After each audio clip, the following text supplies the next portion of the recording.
There's that smile. Don't say anything important yet. Is anything I say important? Come on, absolutely. Come on, recorder. Very, very PT. I'll have you here. So, talk about the matches. The initial feeling. Relieved. Very relieved. It was very tough. You know, obviously you could see. I knew I wanted to get out to a good start, and I did that. You know, I felt like he would probably come out a little bit nervous, you know, being kind of young and his first time, and I felt like I had a little bit of an advantage at that point. So I knew I wanted to get out and try to get the first set under my belt. I was able to do it. And obviously, you know, I was happy to be up a break in the second set, but kind of played a bad game to give it right back. And you know, that's one area that I need to focus on a little bit more here going forward, because you know, those top guys, you're not going to be able to give that back so easily. And then obviously, you know, cut broke again, back to back. So wasn't happy with myself, but you know, obviously you could see that 90% of my game is just standing out there and fighting and you know, putting another ball back and sticking with my game plan. And you know, I was able to take advantage of that, I guess a little lax game that he tried serving at 5-3, and you know, kind of from then on, I felt like the momentum changed back in my favor again. So, you know, I was happy, obviously, to get 2 sets to love, because then you're kind of, you know, he's staring up a serious hill. And then you know, just came out and played well in the third set. You know, I kind of played a bad game at 5-2, 5-1, whatever it was that I was serving, but you know, fortunate for me, I worked pretty hard to get to, you know, up 2 breaks in the third set, and that's, you know, ultimately what helped me out in the end. In reference to your ability to keep fighting, that's pretty much what happened in the second set. Yeah, for sure. I mean, that's, you know, that's 90% of the battle out here. You know, you're gonna have some highs, you're gonna have some lows, and you just got to keep fighting the whole time. And as you can see, he did the same thing. At no point did, you know, he let down maybe a little bit, but you know, he kept fighting in the third set to come back. And you know, at that point, I wanted him to go away, but it didn't quite happen like that. And you know, that's like I said, that's a lot of my game, is just going out there and scrapping from the back. And you know, I don't probably say that I have the most talent, but you know, I do rely a lot on my heart and the fighting ability that I do when I'm out there. But you didn't just scrap from the back today, though. In the second set, maybe because the score was faster, or maybe because he was hitting it so deep, you came in quite a bit. Yeah, definitely. Yeah. I changed, you know, you always kind of have to adapt to the surroundings and what court you play on. You know, obviously outside's a lot slower and bouncier, and then inside it's a little low bouncing, a little quicker. And you mentioned yesterday that you probed for weaknesses, and that seemed to be what you were doing. And at about the same time you started coming in, it seemed clear to me that you had gotten onto his serve. Yeah, you know, that's what, you know, I knew I started off at the beginning, you know, kind of attacking and playing, you know, forceful and through the court a little bit more, and it worked. Came in a lot at the beginning of the first set. You know, got out to the 4-0 lead.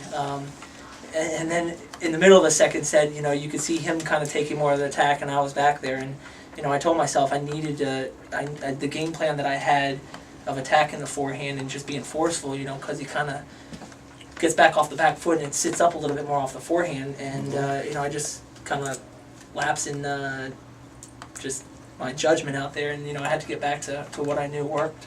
Yeah. I know it was that you had the 8-hour match in the Kastles final, but apart from that match, can you think of a time in your career where you had a day as odd as today where you ended up having to change surfaces, come inside, and then while you were playing, I saw an arc coming toward us. Did that affect you at all? Were you aware of the thunder and the lightning and everything that was crashing around us? I felt like there was going to be a tornado right outside, Yeah. and I was wondering when Lou was going to look at us and tell us that we had to stop play. Okay.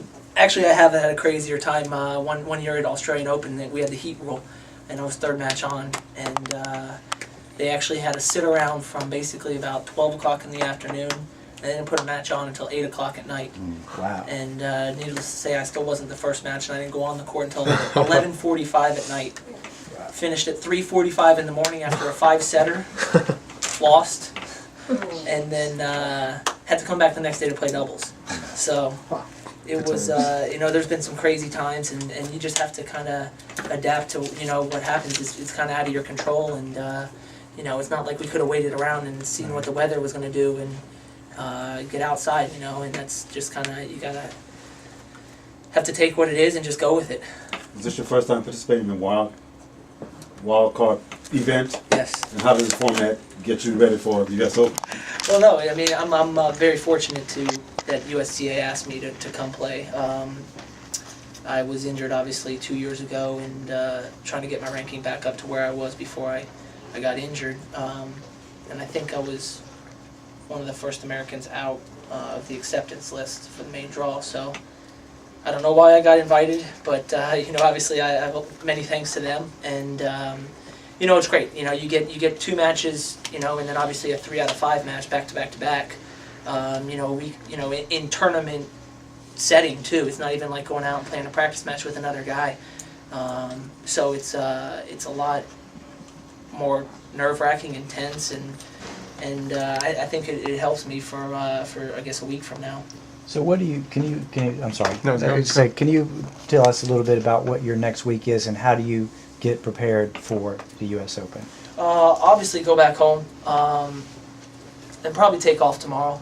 You know, it's, I'm recovering from an injury. I pulled a stomach muscle 2 weeks ago, so you know, it was doubtful if I was even going to play this tournament, just because I wasn't able to serve basically until Tuesday.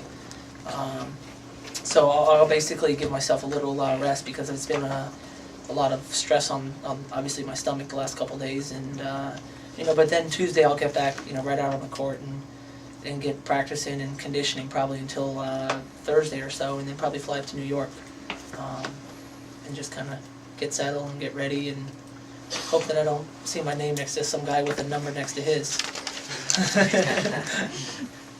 Do you feel like you're on the verge of getting back to where your game was prior to your bad injury 2 years ago? Yeah, definitely. You know, I've felt like I've had a good middle chunk of the year. You know, minus the injury that I had 2 weeks ago. I was in the semis and was playing pretty well, but you know, that's something that I'm going to see a lot more of recently. You know, as I get older, is more injuries. You know, just kind of little nicks here and there, and but you know, I feel good.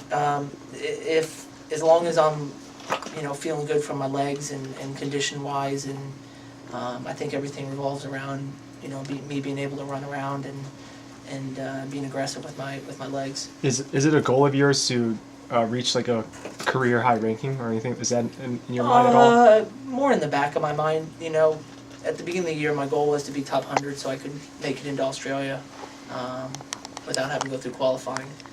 And you know, obviously, when you kind of set little goals here and there, and you know, ultimately, obviously, it'd be tough this year to break my career high. But you know, it'll be something that I'll look at hopefully at the end of this year and beginning of next of being able to set new goals and hopefully attain that. You know, obviously, I'd love to try to make 63 and, you know, try to get into the 40s and, you know, be able to say that I was top 50 at one point. So, you know, it's just small steps that you take, and as long as you feel like your game is in the right place, then, you know, the results will come